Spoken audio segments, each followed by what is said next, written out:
And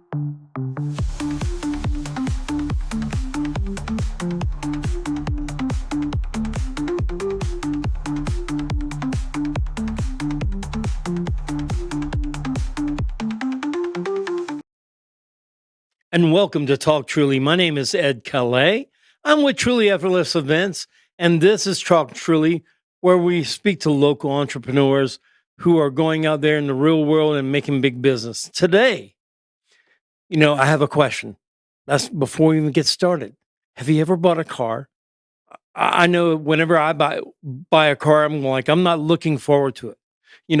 I love the car, but when you sit down to do the deal, then you're dealing with every little thing and all this nitpicking, everything like that. Wouldn't it be cool to have somebody do it for you? Well, that's what we have today. Deal Inc. Welcome to Brian Bunch. How you doing today, sir? I'm doing great, Ed. Thanks for having me. Oh, well, hey, that's all we could do. So, Deal Inc., tell me, how did you come up with this idea? Actually, I'm gonna have to give a lot of credit to my wife. I was at the dealership, went back into the dealership again, and was just frustrated with just some of the things that were happening, and not being able to help everybody all the time, or just different little things, and just all these little frustrations that I was having being a salesperson. And she was like, "Why don't you go help people buy cars? People don't like it. The time invested in it, all those things, not knowing if they got a good deal, thinking they got a good deal. Maybe they did, maybe they didn't. But that's where Deal Link came from." Oh, wow. I know that, at one point in my life, I dabbled in the car industry, knowing everything that's going on, how they'll pad a car to give you more money for your trade in, everything. It's a big headache. And when you sit down, it's like playing poker. Who's gonna give in first? This is what I'm gonna do. Well, this is what I'm gonna do. You have to learn when to get up, when know when to fold them. Well, yeah, and that's a big part. There's this game, and it shouldn't be a game. It shouldn't be difficult to make a vehicle purchase.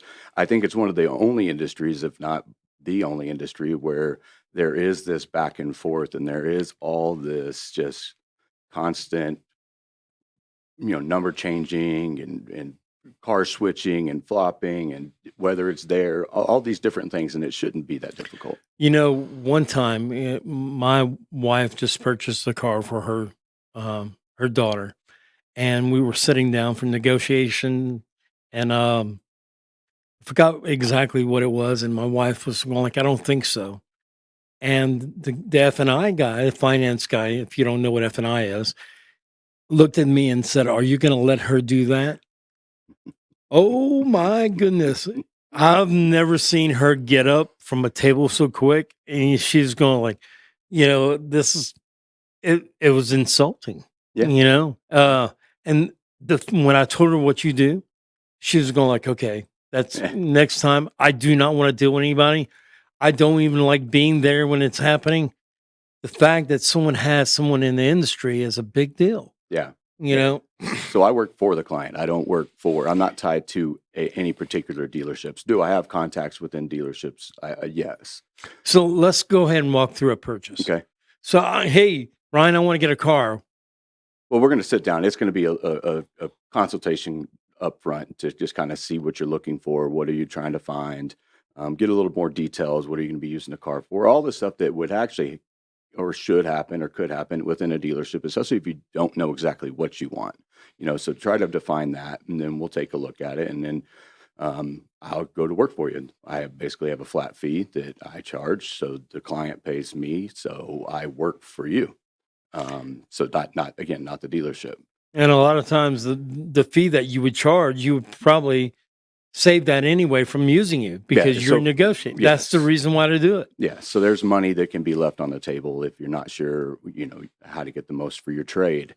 Um, Knowing which vehicles to look for, there's all kinds of different sites. It gets overwhelming. I have the ability to take a look at everything from a 30,000-foot view and trim it down, get very minute if I need to, or get kind of broad. And I can see anything all over the country. Yeah, I'm sure it's supply, demand, timing, the time of the month that you do it, front beginning of the month, end of the month, what kind of urgency the dealership is looking to move or hit their quota, get those cars off the lot, how long it's been in inventory. I mean, I'm There's a number of different factors that go into the motivation to sell it. The fact is that dealerships want to sell a car all the time. It doesn't matter really the first or the month or the end of the month, truthfully. yeah, Most dealers are they're looking to sell the next vehicle. yeah, just So push it out. So, a customer contacts you, mhm. you go through a consultation. What happens after that? I go to work, so I will then, like I said, we have a fee, get the fee taken care of, then I go on, I start searching, and then I will total communication with the client. Basically, the biggest heavy lifting that you're doing is if I send you vehicles like that, you're confirming that's what you like, or you like that one, or you like that, and then that's when I'll go start to pinpoint, and I'll start doing negotiating with the dealership on your behalf. So, would you say the fee that's going to you is almost like a wash? If not, they're actually saving more and still paying you. Yeah, yeah. So, So yeah, that's a the fee, no-brainer. yeah, the fee, typically the savings that I've been able to have on the vehicles that I've helped people with they've saved way more than what they paid for the fee. Now, I'm going to say this because I've actually called you. Yeah. I had my daughter got in a wreck, and I'm going like, my wife was like, I need this car fixed as soon as possible. I'm going like, well, let me see what Brian could do. And I'm telling you, within a day, you were like, got you Yeah. somebody, call this guy, boom, did it. In fact, one of great customer service on his behalf as well as yours. Right. And so is that something you might be thinking in the future, going like anything car related? No, we'll see. Maybe that can. You never know. It can always evolve. But I just use the connections that I've used within the industry and the community to help you. That was not a big deal to me. That was just something that I would have done if you called me up. That's just part of giving back and Yeah. helping. You needed me. Just Well, made sense. being in the event business, one thing that I am is I'm a broker. So when people are going like, "Hey, Ed, do you know anybody like this?" So that's part of my business. Right. I broker for other people like photographers or cake makers. If they want to keep busy, they have someone representing them. That somebody could contact me, and I'm like, I already vetted everybody out. I just charge the vendor a percentage, and the customer doesn't pay anything. Right. And that way, they're keeping busy. Right. I'm keeping money in my pocket. Works for me. Yeah. We just give back, and it comes around. Yeah. You know. So what? And are you originally from Tennessee? If not, let's talk about Oh, that. wow. I'm a little bit of a traveling guy. Both my parents were in the Marine Corps. So I was born in North Carolina and then lived kind of all over every 4 years, moving to different spot as a kid. But we set roots in Middle Tennessee, so in the Tullahoma area, just south of Nashville and Murfreesboro, kind of in between here and Nashville. That's where I graduated high school from, and then did the whole family business as well for a brief stint. But then got into the car. I've been in and around the car business before, but around 2005 is when I got into the car business, and I've just been doing it ever since. Been in and around it for that long. 20 years. Yep. Wow. So So I have to ask, what's the wildest story you've had in the car business? That's a tough one. Wildest story. Back in the '08, '09 era, when through the recession, a lot of the dealers were doing these big mailers, Hmm. just trying to get people in, but they would bring outside crew in, so they were outside salespeople from Hard wherever, guns. basically, and they would come in. And I've heard some. I won't get into some of the details of just some of the stuff that happened, but there's a movie out there. It's called The Goods. The goods with Jeremy Yeah, Piven. yeah. So that would be that. If that's a tamed version of what some of these guys were like. So if you're interested in understanding what I'm talking about, if you haven't seen the movie, I mean, it has Will Ferrell. Will Ferrell. It's got a lot of It has a cameo people. lot of cameo. It has a Ving pretty big, Rhames, yeah. a pretty big. Not too many people know that movie. That's the funny thing. Yeah, it wasn't a big hit. It was, I think Will Ferrell made it. Yeah. So it's just one of those movies that is just kind of funny. If you know, you know. Yeah, yep, There's whenever seen the movie, I noticed the same thing. I'm going like, wow, because I know a lot of people that do that. I'm going like, yeah, these are hard guns. They just come in. yep. And it's the next dealership, different town. Yeah, it would be a lot of stories of the after the sale was over, they would say, "Hey, come back in and get your window tint or get your full tank of gas. But you got to come on Tuesday." Well, they were gone on Tuesday, and they would be like, "Hey, Ed said that I could get window tint," and yeah, those are just part of the stories, but Yeah, plenty of other stuff as well. they just say what they have to do, and They just need to sell. They want to sell, so they're going to say anything to do it and not get it. So I ran into that. I used to be in the um, I worked for T-Mobile, okay, and when they acquired Sprint, and Sprint was on their way out, they were going like their salespeople were just like, "We're gonna sell anything and everything that we can before we go." yeah, that's those are the horror stories of the car business. But unfortunately, some dealerships still operate like that, but a lot of dealers don't anymore. A little too much regulation now. So, what brought you to Chattanooga? My amazing wife. Really? Yep, So, 8 years here coming up in November. Thank you, congratulations. thank you. Yeah. So, is she part of the business as well? Oh yeah, yeah. She's the behind the scenes, so she works hard. So I owe a lot to her. Oh, hey, that's a lot of companies. That's how they get started, and Yeah, that's how they grow. well, we're definitely a team. You have So your most trusted individual on the side of you. that is true. Yeah. So, Shannon, does she do anything else but Deal Inc. or? So she works for a big corporation as well, but then she also has her own business where she writes learning and development, like trainings for some small to medium sized businesses, so that are looking to scale and be able to give their employees good training on set topics. Oh, yeah. Well, Chattanooga, Mhm. how's the car market here? I mean, it's to me, everybody's going to say it's flooded. I mean, this area has been a funny reputation when it comes to cars. I mean, the fact that Cleveland, Tennessee was on 60 Minutes. I don't know if you knew that. I didn't know that. Well, back in the day, when they used to roll odometers back, Yeah, Cleveland, Tennessee was like probably one of the most notorious towns for interesting. they would take that drill and just roll it back. And, Huh.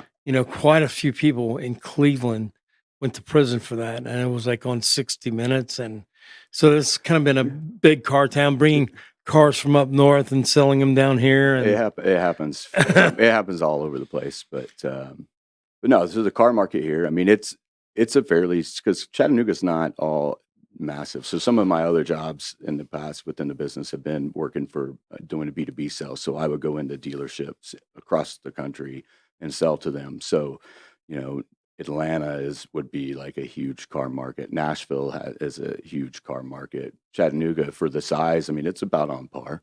oh, well, that's good to know because there's, yeah, you have your big ones, your Mhm. majors, your Chrysler, your Chevrolets, you know, it, if I'm going to go ahead, I'm going to pick your brain on this for anyone looking for a new car.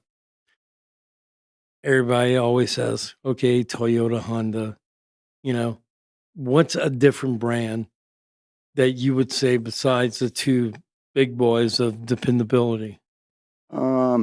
I mean, it gets tough because basically there's a lot of the same technologies and stuff that go into all the makes and models. Hmm. It just comes down to how they're engineering their motors. You know, I kind of have grown partial to the Hyundai Kia stuff. I started selling that in the long run, in the beginning of my career, and had saw the changes that they've made. I mean, you know, for the cost and then the longevity that you can get out of them, they're not a good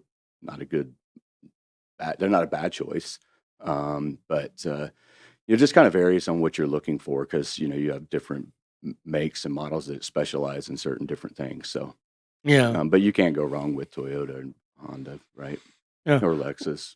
Yeah. Well, which is a Toyota. I know. It's kind So, of funny. A lot of people know this already, but you have Toyota has Lexus, Honda has Infinity, mhm. No, Infiniti is Nissan. Infinity is Nissan, Huh. Kia, Hyundai, and Genesis. They're all in the group. Mhm. And Kia used to be Daewoo. No, No? Kia's always been Kia. Wow. Yeah, Or was it Hyundai that was Daewoo? I'd have to go. I don't know the whole history on that, but yeah, Kia's been Kia's for they got out started making they started making bicycles. Ah. Well, I know Kia and Hyundai are the same company. Sister company, yeah. And then you have GM and GMC GM, or GMC. Chevy and GMC. Yeah. Well, it's funny. I heard the story about GMC, how they bought Chevrolet because they want to be in the truck business. So that's why the resale value is higher on GMC because people don't know that GMC makes Chevrolet. Yeah, well, yeah. So, but Let's see, and then Nissan, of course, is Infinity, which I've found, turning this into a little car talk. yeah. What's some cars to avoid? What's that? Cars to avoid. Um, right now, I feel like Chrysler has had a pretty tough go at some stuff. They've had some new ownership. They've had, I mean, in the last how many years they were Daimler, and then Yeah. they were Fiat, and now Stellantis. Well, they got bought out again. Well, Stellantis owns Chrysler, Dodge, Jeep, Ram. So Unless something's changed since I well, so last. Fiat doesn't own them No, yeah, anymore. that's changed. Yeah, Stellantis owns. So a lot of stuff really changed during the COVID years. Wow. A lot of stuff changed in the COVID years. Stellantis is I don't know much about them. okay.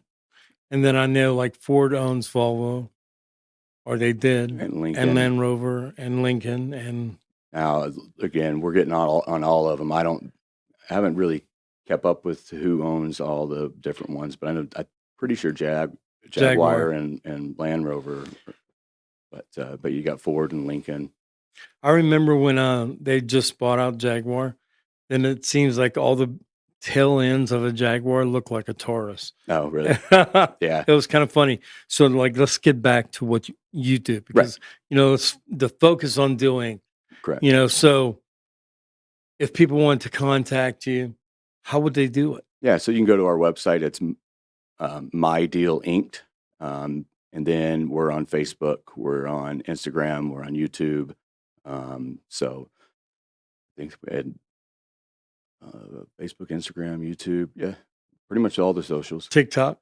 I have it's under my name. Okay. But buying from Brian is I think my tag name. I just changed it, so Hey, that's the way to do it. when you're a little catchy. You get, just like on TikTok, I'm Truly Ed. So, Yeah. Everything is Truly. Yep. So they contact you. Yep. What's the general turnaround time from contacting you? I know it all depends on what they want. Correct. So it basically, kind of go through some of the steps. So then I do negotiation, and it'll really depend on if you've already had outside financing or if we do outside, and then check out what dealer financing does, and then that all gets negotiated all the way down to the payments, and then we can have your paperwork shipped. We can have it. You can go to the dealership to sign and take delivery, depending on what you're buying, and so we can get all that set up. If they were buying the vehicle from outside of the area, it can get shipped and paperwork can get all taken care of. So that way you get handed delivery, and you basically all you're doing is signing and just checking off some emails. So a lot of times people just go to, a dealership and they just accept what they're told. And then that's not always the case. No. So if I were to give 2 tips to everybody to buying a vehicle, number 1, go get some outside financing first, just so you have an idea of what your payment range is going to be with the amount. And then you have that, and then you can kind of use that with the dealership. But the second one don't do your negotiating at the dealership. That's number 1. If you do that, you're in their world. You have the power when you're not there. So I'm going to give 2 free tips. How about that? Well, going back to that one conversation, that one car purchase by my wife, when she got up from the table and she was furious, by the time before we even hit home, we had someone calling from the dealership going like, wait, sorry, what if we take two more $1,000 off and take it down a couple points and, you know, there's power in walking away. Yeah. I mean, it again, it shouldn't be that difficult, but sometimes it is. But to get back to your question about the days, right now, on average, from invoice signed and Yeah. paid to taking delivery, it's been about 8 days. Wow. What's the average savings, or it's really that's Um, hard to tell? it's that is hard to tell because they have been pre-owned cars, so like values and wise. But from what I can calculate, from what sales price was to what we bought it for, it was a little over 2,000. Wow. That's good savings. Covers your So fee and yeah, everything. for sure. So how does the delivery go? Do you pick up the car or they go to the So again, dealership? that kind of depends.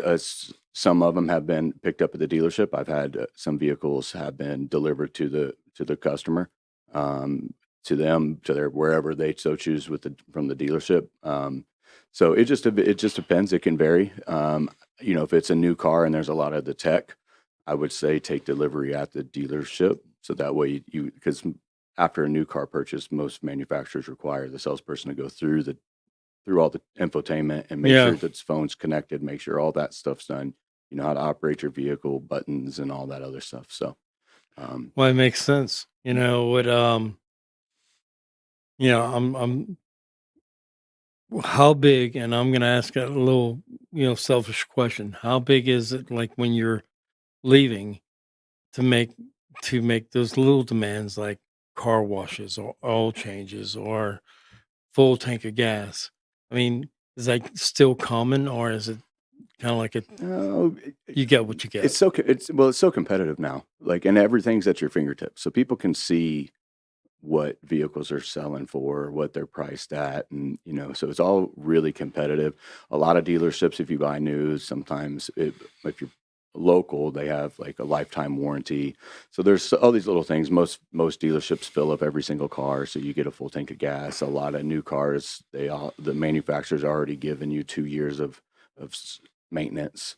So it's kind of those are a little more rare. You can ask for stuff. Sometimes, I've thrown in window tint. Hmm. So those things can happen if those are the things. Yeah. So there are still things that are negotiable into the deal. So, what are the good buying points that you would say if somebody's going like, I need a good, reliable car? What questions would you ask them, or just say we're looking for something with these qualities? What would they be? Well, so I would suggest like get an idea of what you already like. Hmm. What do you what are the features that you want? What is your budget? That's why it's important to kind of go get that budget ahead of time, kind of know where you're at, so then you can kind of back into finding what is most important. And I always try to uncover the must-haves. Like, what are your must-haves? There's a lot of things you could want, but if it doesn't fit into that, and then kind of just do a little research into what is, you know, what year model or what trim package would that be? There are a lot of things. Some people just like leather or heated seats, and there's ability but all that sometimes comes with a sunroof and navigation and all these other things that they don't want or need. Yeah. So we can get that added to the deal. I can add a dealership can add leather and heated and even ventilated seats. Seems there's a lot of trend buying as well. Mhm. There's one hot item in a car. Well, we got to have this. Right. Um, would you suggest, if you want to just get it, or if something's, popular at the time, give it time? Well, if it's popular at the time, it's going to be harder to get, and then you're going to end up paying more. Right. That's typically Yeah. what happens. So it just depends on what is your need. I mean, is this a want or a need? Are you wanting it because it's hot, or do you need it? And that's it. Because a lot of times color combinations are harder to get. Like it can get tricky. So it's not always just it's cookie cutter. And that's why, again, trying to use my experience within the dealership and within the industry to kind of pinpoint and uncover those things. Because those are very broad questions, and it's kind of a broad answer. Well, hey, that's why I'm here is to make you Yeah, comfortable and yeah, uncomfortable at the same yeah. time. I always learn there's a hill, skill, a will. There you go. You know, you got to climb up a hill to get it. You have the skill to get it, but do you have the will? Right. It's it could be a tiresome process. Yeah. I know, like I said, next car that we buy, I'm definitely going to call you on. Yeah, I mean, well, on average, it takes anywhere from 12 to 15 hours just to do the research, and then another 3 to 5 potentially in a dealership. Now, can you do it nationwide, or Mhm. you just been so anyone in the country, Anyone in the anyone country. listening to this Yeah, podcast wherever could, you're at. could go like, oh yeah, I'm going to call Brian. Yep, Brian's going to do it. yep. You know, I can buy anywhere. wow. Are you going to, you know, so when you call a dealership, are you becoming known now as that guy? Not yet. Not like the one guy. There are a couple of guys out there that are. Hmm. Um, I'm not doing that right now. My whole goal is, especially starting local, is it's really trying to work out the kinks, get the process down, and then scale that way. I don't need to be, you know, Big time. big time. So Hey, make sure it works. yeah, I totally get that. You find something, become the best at it, and then move forward. that's the way. You know, so is there anything else that you want to talk about with Deal Inc? Just if you have any questions, give me a call. I mean, I'm open to having a conversation. We're not a fit for everybody. Hmm. So there's certain areas that we're good for, like we can do fleet, small to medium sized businesses that are owner operators, right? So if they have to go out to try to find a new van or a new truck for their business, they're not on the job site, they're worried, like, so that's where we can really help as well. You're basically a gun for hire. There you go. Here we go. You walk in, there's a new sheriff in town. That's the way we like to think about it. Yeah. So do you have any kids? Yeah, so between me and my wife, we have four, and they are all legal adults now. Oh wow. I have three, and my wife has one. And the crazy thing right now is they are 18, 19, 20, and 21. Three boys and a girl. Wow. So we stay pretty busy. Oh, does any of them like say, I want to do that with you, Dad"? Not yet, not yet. Maybe we'll see how it goes. But we got one that's a freshman up at UT Knoxville, and one that lives here doing his thing in North Georgia. One lives in Middle Tennessee, and my daughter is she's about to graduate high school and go to the National Guard. Wow. You got them spread out, Yeah. and that's perfect. Yeah. Um, one more thing before we go. Okay. Give me your website one more time. It's mydealinked.com. mydealinc.com. And what's your number? My number is 423-660-3889. Right. And if you're looking nationwide, if you're looking to buy a car, Nationwide, new, used, fleet, they could call you and you'll negotiate it for them. we'll work it out. You We'll know, make it happen. you'll make it happen. Well, we're going to go ahead and bring this to an end. My name again is Ed Calais. This is Talk Truly. If you're watching it, you might be watching this on Facebook, on YouTube, on TikTok. If you go to talktruly.com, it's always going to take you where you need to be. Don't forget, if you go there and you see it's on YouTube, like and subscribe. We'd love to get the word out. Thank you again for tuning in. This is something that we're doing very often. Pretty soon, we're going to be doing some mobile shots. This is our last studio day. It's kind of a sad day for me, but I'm glad we got you in the studio for before it ended. And thanks again. I appreciate you, Brian. Yeah. I believe in what you're doing, and I Thank think you. it's going to go well. I appreciate Thank you again for tuning in to Talk Truly. And again, go to trulyeffortlessevents.com if you want to learn about any of our events coming up. We got Truly Home that's going to be in November. Thank you again and have an amazing day.